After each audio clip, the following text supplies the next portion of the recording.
10:x equal to 15:y. என்ன கேட்காங்க? x:y. இது ஒரு அழகான கணக்கு. இப்படி இருந்துச்சுன்னா 10ஐயும் 15ஐயும் முதல்ல கட் பண்ணுவோம். எதால் கட் பண்ணலாம்? 5ஆல் கட் பண்ணலாம். 2:3. ஆனால் x:y கேட்டதுனால அப்படியே உல்ட்டா பண்ணிடணும். அதாவது என்ன வந்துடும்? 5ஆல் அடிச்சிட்டோம்னா 2, 3. ஆனால் ஆன்சர் வந்து என்ன வந்துடும்? 3, 2ன்னு வந்துடும். அவ்வளோதான். ஃபில்டு பாட்டில் 3/5.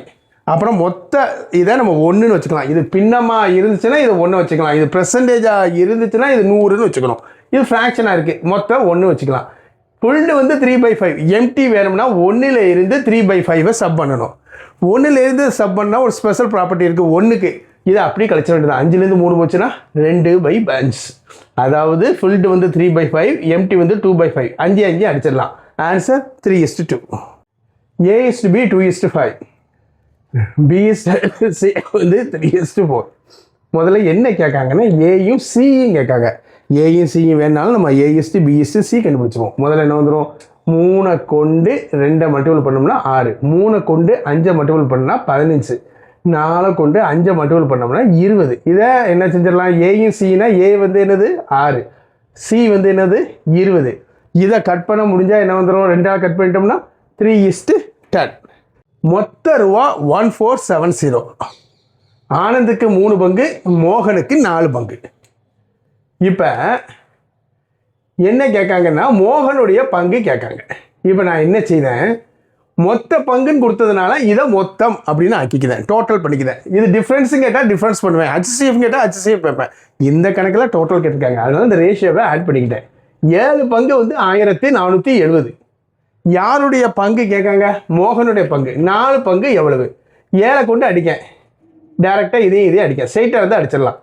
2 7 14, 1 7 7 0 210. இந்த 210 அதாவது ஒரு பங்கு 210 கிடைச்சிது. 4 பங்குனா 4 இதையும் பெருக்கிட்டோம்னா 840. நன்றி. 3x + 2y is 3x - 2y. அதை பை அப்படின்னு போட்டுக்கலாம். 5:3 அதை 5/3 அப்படின்னு போட்டுக்கலாம். இப்போ இதனுடைய x:y கேட்காங்க. அதனால நான் என்ன செய்தேன்? கிராஸ் மல்டிப்ளிகேஷன் 3 கொண்டு இங்கே போடுறேன், 5 கொண்டு இங்கே போடுறேன். 3 கொண்டு 3x மல்டிபிள் பண்ணிட்டா 9x. 3 கொண்டு 2y மல்டிபிள் பண்ணால் 6y.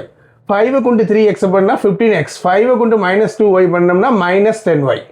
இப்போ ஒய்யை பூரா ஒரு சைடு, எக்ஸை பூரா ஒரு சைடு. எனக்கு என்னது? இங்கே ஒய் இருக்குது, இங்கே 15x இருக்குது. அதனால் இந்த ஒய் இருக்கிற இடத்துல இந்த ஒய்யை தூக்கி அங்கே தள்ளிடுறேன். மைனஸ் இருக்குது, அந்த சைடு போனால் 10y. இங்கே 15x அப்படி இருக்குது, இங்கே எக்ஸ்ன்னு இருக்குது 9x. அதுக்கு முன்னால் ஒன்றுமே இல்லைன்னா ப்ளஸ் சைன், அங்கே போயிட்டுனா -sin y.